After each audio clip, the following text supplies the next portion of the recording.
Forget's story before bed. Today's story is called Norman's Ark by Michael Foreman.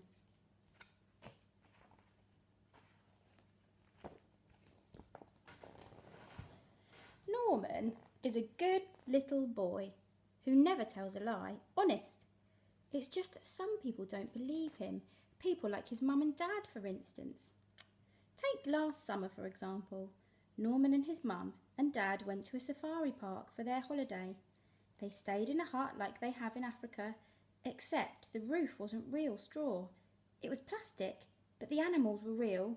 Norman liked the animals.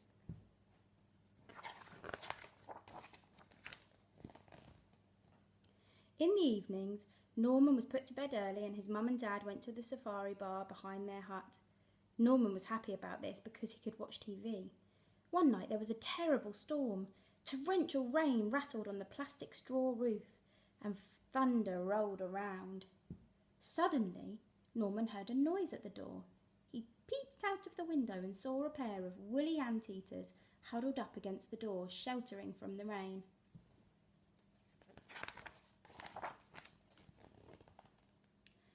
The pair of pandas arrived, followed by two aardvarks.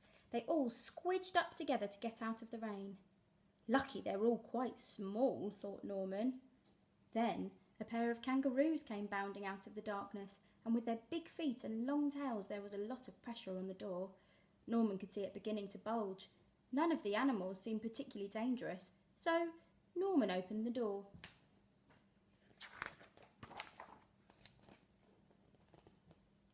And they all tumbled in. But then some really big animals began to turn up. The hippos were at the first. They had to breathe in to squeeze through the door. Uh-oh, it's getting a bit busy in Norman's room. The first rhinoceros managed to get his big horny head into the room, but then got stuck. So the second rhinoceros had to stay outside with the elephants.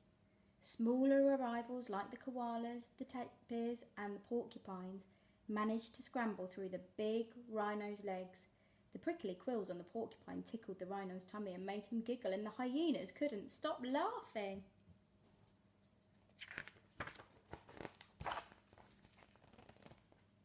The orangutans and baboons made themselves at home on the sofa. The sloths went straight to bed under the bed, that is, because the bed was already full of bears and a pair of buffalo.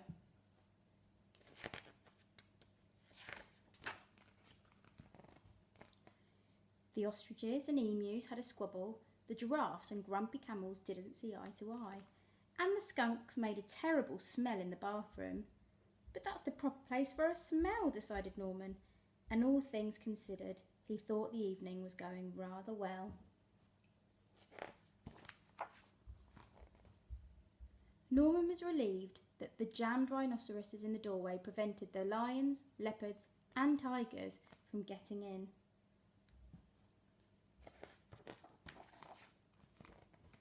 When the rain stopped at last, the animals all said goodbyes and thank yous to Norman and wandered off into the night, 2 by 2.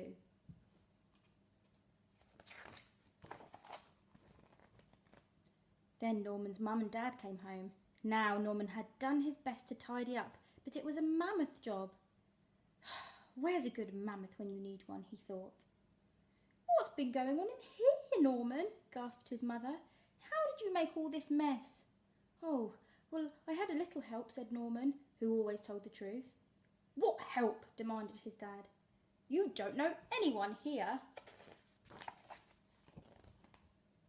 Oh, well, there were anteaters and aardvarks, pandas, porcupines, kangaroos, koalas, armadillos, rhinos, hippos and chimps, hyenas and orangutans, raccoons and reindeers, ostrich and emus, bears and buffaloes, and some others I can't remember.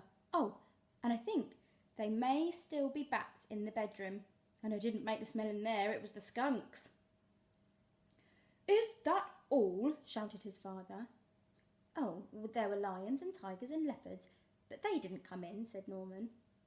Well, we don't believe a word of it, his mum said. Go straight to bed. We're leaving in the morning, and when we get home, we don't want to hear any more of these silly fibs of yours, Norman. The next morning, when Norman and his parents were leaving the safari park, all the animals lined up 2 by 2 and waved. "Bye bye, Norman," they all shouted. "Thanks a lot for last night. And thanks for your address. We'll come and visit soon." "Norman," gasped his dad, "I hope you didn't give our correct address."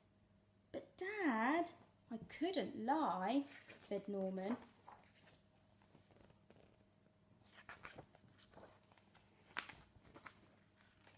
Oh dear, what a mess.